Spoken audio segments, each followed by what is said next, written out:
வணக்கம் ஃப்ரெண்ட்ஸ், உங்கள் எல்லாத்தையும் பானோஸ் குக்கரிக்கு அன்போடு வரவேற்கிறேன். நான் ரீசெண்டாக கோயம்புத்தூர் போனப்போ என் தங்கச்சி வீட்டு ஃப்ரிட்ஜை நான் வீடியோ எடுத்தேன். ஏன்னா அவள் ஃப்ரிட்ஜு ரொம்ப நீட்டாகவும் ஆர்கனைஸ்டாகவும் வச்சுருப்பா. எந்த விதமான விலை உயர்ந்த ஆர்கனைசர்ஸ் எல்லாம் எதுவுமே வாங்காமல் ஃப்ரிட்ஜில் இப்போ ஆஸ் இட் இஸ் எப்படி இருக்கோ அப்படியே உங்களுக்கு வீடியோ எடுத்து நான் காமிக்கிறேன். எப்படி ஃப்ரிட்ஜை ஆர்கனைஸ்டாக வச்சுக்கலாம் அப்படிங்கிறதுக்கு நிறைய டிப்ஸ் அண்ட் ட்ரிக்ஸ் இந்த வீடியோ ஃபுல்லும் இருக்குது. அதனால் தொடர்ந்து வீடியோ ஃபுல்லும் பாருங்கள். நீங்கள் இப்போ தான் நம்ம சேனல் பானோஸ் குக்கரியை பார்க்குறீங்கன்னா நம்ம சேனல் பானோஸ் குக்கரியை சப்ஸ்கிரைப் பண்ணிவிடுங்க. பக்கத்தில் இருக்க பெல் சிம்பலையும் ஆன் பண்ணிவிடுங்க. என்னோட நியூ அப்டேட்ஸ் உங்களுக்கு உடனுக்குடனே கிடச்சிடும். இந்த ஃப்ரிட்ஜ் எல்ஜியோட 438 லிட்டர் டபுள் டோர் ஃப்ரிட்ஜு. இது 2015 மாடல். இது வாங்கி 6 வருஷம் ஆகுது. ஆனால் கூட இன்னுமே புதுசு போல் இருக்குது. பாருங்கள், இது மாதிரி டோர் இன் டோர் இருக்குது. இந்த வழியாகவும் பொருட்களை எடுத்துக்கலாம்.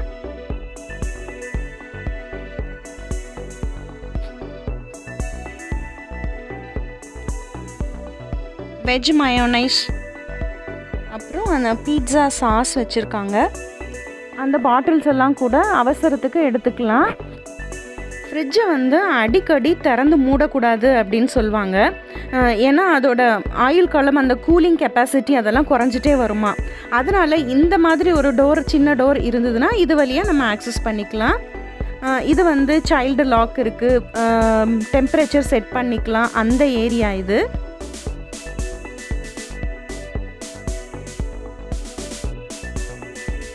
இப்போ ஃப்ரிட்ஜை திறந்து பார்க்கலாம். முதல்ல டோரில் என்னென்ன பொருட்கள் இருக்குது அப்படின்னு பார்க்கலாம்.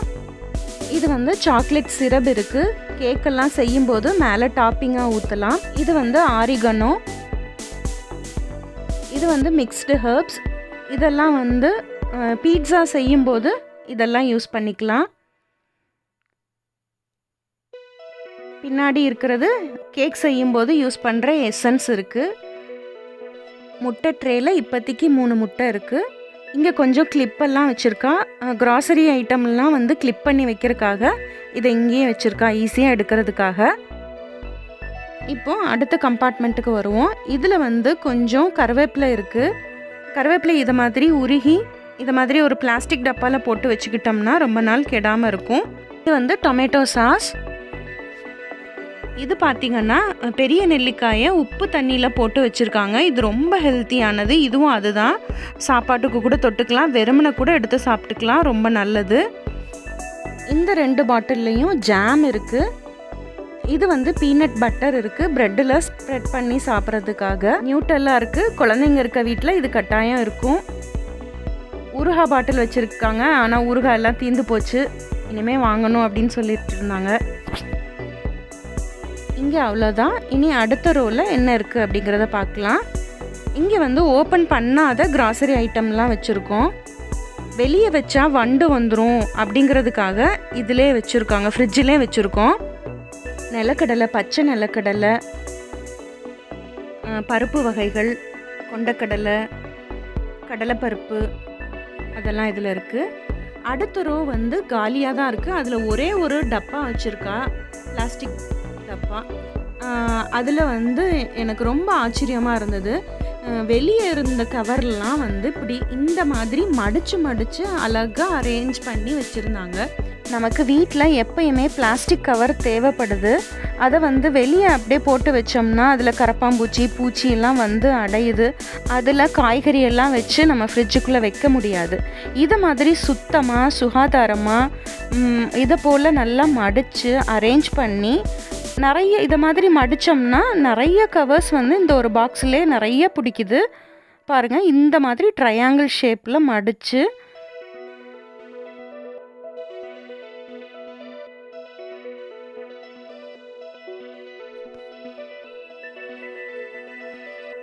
கடைசியாக இதுக்குள்ளே சொருகி விட்டுட்டு உள்ளே வச்சுக்கலாம், வெளியே நீட்டிகிட்டு இருக்காமல்.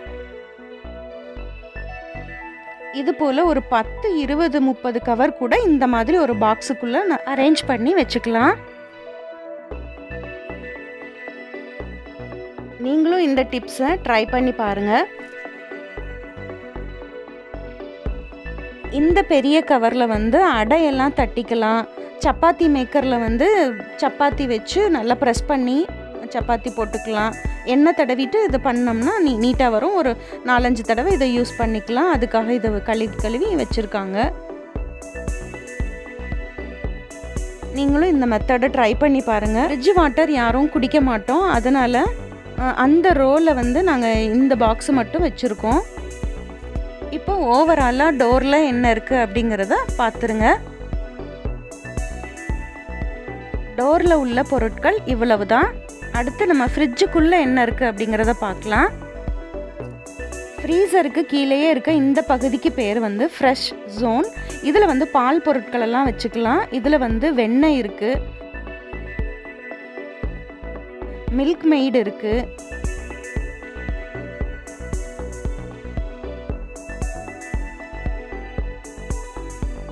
பாலெல்லாம் இருக்குது, பட்டர் இருக்குது, சீஸ் க்யூப்ஸ் இருக்குது. இந்த மாதிரி பால் பொருட்கள் எல்லாம் வந்து ஃப்ரீசருக்கு கீழே உள்ள பகுதியில் தான் வைக்கணும். வேறு டோர்லெலாம் வந்து வச்சு ஸ்டோர் பண்ணக்கூடாது. ஏன்னா டோரில் வந்து கூலிங் அதிகமாக இருக்காது, அதனால் பாலெல்லாம் சீக்கிரம் கெட்டு போயிடும். ஃப்ரீசருக்கு கீழே உள்ள பகுதியில் தான் வந்து கூலிங் அதிகமாக இருக்கும், அதனால் நம்ம இங்கே தான் வைக்கணும். இப்போ அடுத்த ரோ பார்க்கலாம். இங்கே வந்து இப்போ காலியாக தான் இருக்குது. இது வந்து மிச்சமான பொருட்கள், சட்னியோ குழம்போ காலையில் செஞ்சது மீதமானால் இங்கே வச்சுக்குவோம். நைட்டுக்குள்ளே நாங்கள் அதை தீர்த்துருவோம். அது 2-3 நாளுக்கெல்லாம் வச்சு சாப்பிட்றது கிடையாது. காலையில் செய்கிறது ஈவினிங் நைட்டு வரைக்கும் உள்ளதுக்கு நாங்கள் இங்கே வச்சுக்குவோம். இப்போ எதுவும் மீதம் இல்லை, அதனால் இப்போ காலியாக இருக்குது. இப்போ அதுக்கு கீழே பார்த்திங்கன்னா 2 சம்படத்துலேயும் மாவு இருக்குது. ஒரு பாக்ஸில் சப்பாத்தி மாவு பிசைஞ்சது இருக்குது. பல்சஸ் எல்லாம் அடுத்த பாக்ஸில் வந்து பல்சஸ் எல்லாம் ஊற வச்சது இருக்குது. அப்பப்போ எடுத்து குழந்தைங்களுக்கு வேக வச்சு கொடுக்கறதுக்காக. இந்த கண்டெய்னரில் வந்து ராகியும் பச்சை பயிரும் சேர்த்து அரைச்சி தோசை செய்கிறது எப்படின்னு வீடியோ போட்டிருந்தேன். அந்த மாவு அரைச்சி வச்சுருக்காங்க. அந்த சின்ன பாக்ஸில் பாலாடை இருக்குது. இதில் பார்த்திங்கன்னா தேங்காய் உடைச்சதுக்கப்புறம் இந்த மாதிரி சின்ன சின்ன பீஸாக கட் பண்ணி இதில் போட்டு வச்சுக்கிறோம். தேங்காயை முழுசாக உள்ளே வச்சோம்னா தேங்காயிலேருந்து நிறைய தூசி கீழே விழுந்து அழுக்காகுது, அதனால இந்த மாதிரி கட் பண்ணி போட்டு வச்சுக்கிறோம். இந்த பாக்ஸில் பட்டாணி ஊற வச்சு தண்ணியை சுத்தமாக வடிகட்டிட்டு இதில் வச்சுருக்கோம். இதை வந்து 10 நாளுக்கு கூட வச்சுக்கலாம். அது 2-3 நாளில் இப்படியே வச்சோம்னா கூட முளை கட்டிடுது. இதை வந்து ரவா கிச்சடி, சேமியா கிச்சடி இதெல்லாம் செய்யும்போது கொஞ்சம் கொஞ்சம் எடுத்து போட்டுக்கலாம். குழந்தைங்க விரும்பி சாப்பிடுவாங்க. அப்படியே வந்து பட்டாணி சுண்டலாக கூட தாளித்து வேக வச்சு தாளித்து சுண்டலாக செஞ்சு கொடுத்துடலாம். தண்ணி நல்லா சுத்தமாக வடிச்சிடணும். நீங்களும் இதை போல் ட்ரை பண்ணி பாருங்கள். இப்போதைக்கு இங்கே கேக்கு இப்போ இருக்குது. ஸ்நாக்ஸ் எல்லாம் குழந்தைங்க ஸ்நாக்ஸ் எல்லாம் மீதமானதை இங்கே வச்சுடுவோம். அதுக்கு கீழே பார்த்திங்கன்னா இந்த பேக்கில் ஃப்ரூட்ஸ் எல்லாம் வச்சுருக்கோம். நெட்டட் பேக் இது. கோயம்புத்தூர் நீல்கிரிஸில் வாங்கினது. ரொம்ப நாள் கெடாமல் இருக்குது. ஜிப்பெல்லாம் கூட பிஞ்சு போகாமல் அப்படியே இருக்குது.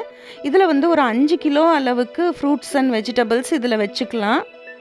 இதை ஃப்ரிட்ஜில் வைக்க வேண்டாம் அப்படின்னு நினச்சிங்கன்னா இதை டைனிங் டேபிளில் கூட வச்சுக்கலாம். ஈயெல்லாம் மொக்காமல் ஃப்ரூட்ஸ் அண்ட் வெஜிடபிள்ஸை வந்து சுத்தமாகவும் சுகாதாரமாகவும் இந்த மாதிரி அரேஞ்ச் பண்ணிக்கலாம்.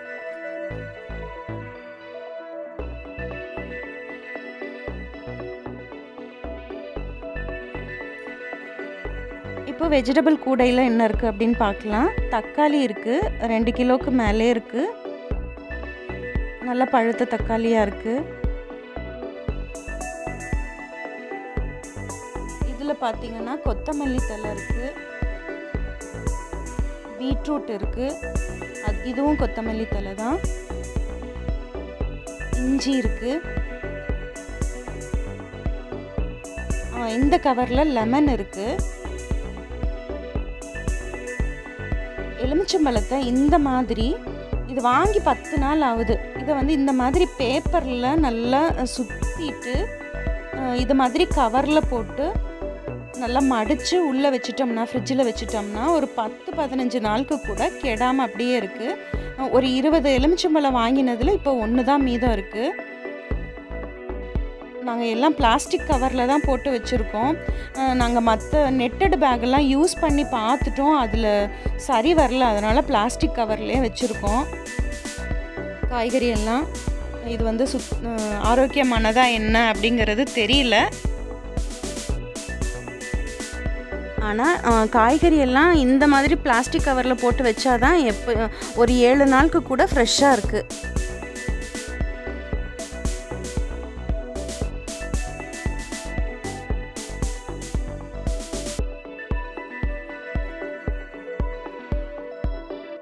இப்போ ஃப்ரிட்ஜ் ஏரியாவை ஓவராலாக பார்த்துடுங்க. இப்படி தான் இருக்குது ஃப்ரிட்ஜ் ஏரியா.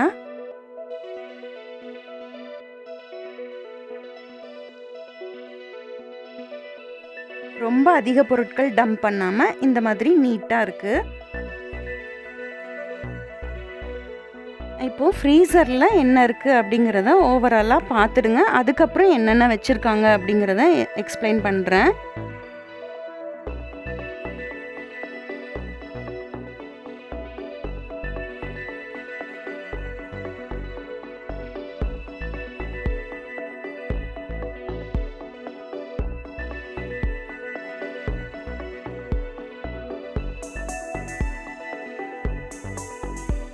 இந்த ட்ரேல வந்து ஓப்பன் பண்ண கிராசரி ஐட்டம், மளிகை ஜாமான்லாம் இருக்குது. கடலை மாவு, பருப்பு வகைகள், கொண்டக்கடலை, தட்டைப்பயிறு, இந்த மாதிரி சிக்கன் மசாலா, இந்த மாதிரி மசாலா ஐட்டம் கூட இருக்குது. இது பாக்கெட்டோடு வச்சுக்கிறதுனால நம்ம ஈஸியாக எக்ஸ்பைரி டேட்டு வந்து நமக்கு கண்டுபிடிச்சிக்க முடியுது.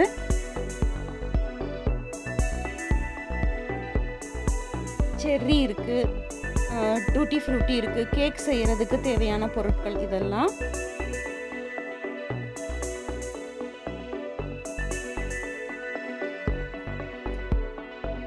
இதில் பார்த்திங்கன்னா கசகசா, கருப்பு எள்ளு இதெல்லாம் இருக்குது. இதெல்லாம் நம்ம ரொம்ப ரேராக யூஸ் பண்ணுவோம்.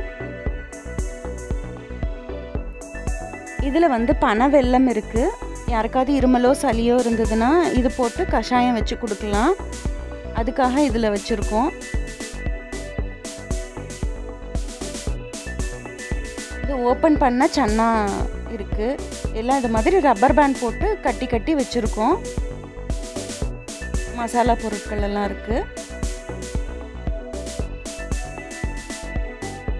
ஒன்றோட ஒன்று கலக்காமல் இந்த மாதிரி ரப்பர் பேண்ட் போட்டு கட்டி வச்சுட்டா நீட்டாக அரேஞ்ச் பண்ணி வச்சுருக்கோம்.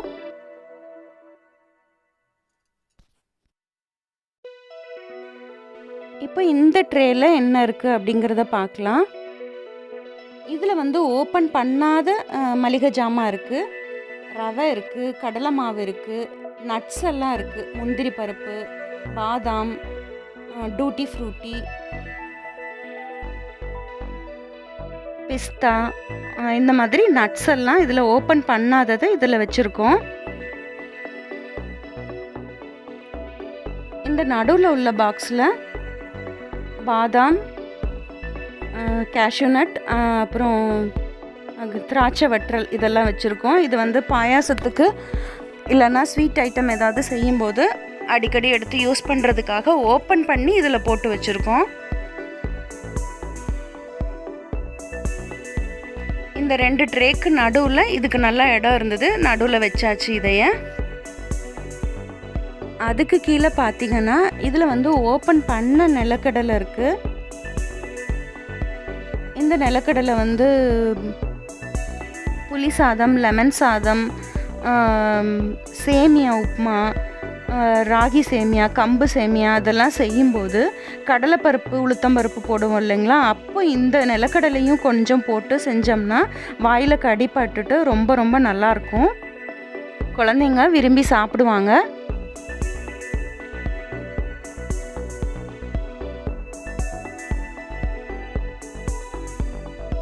இந்த பாக்ஸில் பார்த்தீங்கன்னா ஈஸ்ட் இருக்குது. இது வந்து ப்ரெட்டு, பன், நான் இதெல்லாம் செய்யும்போது இந்த ட்ரை ஈஸ்ட்டு யூஸ் பண்ணுவோம். அதுக்காக இதை வந்து ஒரு பாக்ஸில் போட்டு இதை வச்சுருக்கோம் உள்ள.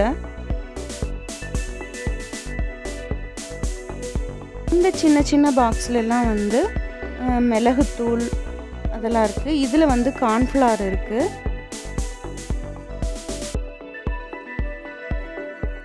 இதில் வந்து சோம்பு தூள் இருக்குது. இது மாதிரி அந்த குட்டி குட்டி பாக்ஸில் நிறையா தூள்லாம் பண்ணி வச்சுருக்கோம். இது பார்த்திங்கன்னா ஏலக்காயோட சர்க்கரை சேர்த்து பொடி பண்ணி இதை மாதிரி வச்சுருக்கோம். நம்ம ஸ்வீட் ஐட்டம்லாம் செய்யும்போது, பாயாசம், கேசரி இதெல்லாம் செய்யும்போது ஏலக்காய் போடும்போது இதை போட்டுக்கலாம். நல்லா வாசனையாக இருக்கும். ஏலக்காய் மட்டும் அரைச்சோம்னா அரையாது மிக்சியில். இது போல் சர்க்கரையோடு சேர்த்து அரைச்சி இதை மாதிரி ஃப்ரீசரில் வச்சுட்டா நம்ம அப்பப்போ எடுத்து யூஸ் பண்ணிக்கலாம். இது போல் மசாலா எல்லாத்தையும் நல்லா பொடி பண்ணி சின்ன சின்ன பாக்ஸில் கண்டெய்னரில் போட்டு இதை மாதிரி வச்சுக்கிட்டோம்னா நம்மளுக்கு சமையல் வேலை செய்கிறது ரொம்ப ரொம்ப சுலபம். நீங்களும் இதே போல் ட்ரை பண்ணி பாருங்கள். இப்போது குளிர்காலங்கிறதால ஐஸ் ட்ரேயில் இப்போ ஐஸ் எதுவும் இல்லை, சாக்லேட்ஸ் தான் கொஞ்சம் இருக்குது. இப்போ இந்த டோர்லையும் மசாலா பொருட்களெல்லாம் அரைச்சி வச்சுருக்கோம். இதெல்லாம் வந்து பேக்கிங்க்கு தேவையான பவுடர்ஸ் எல்லாம் இருக்குது.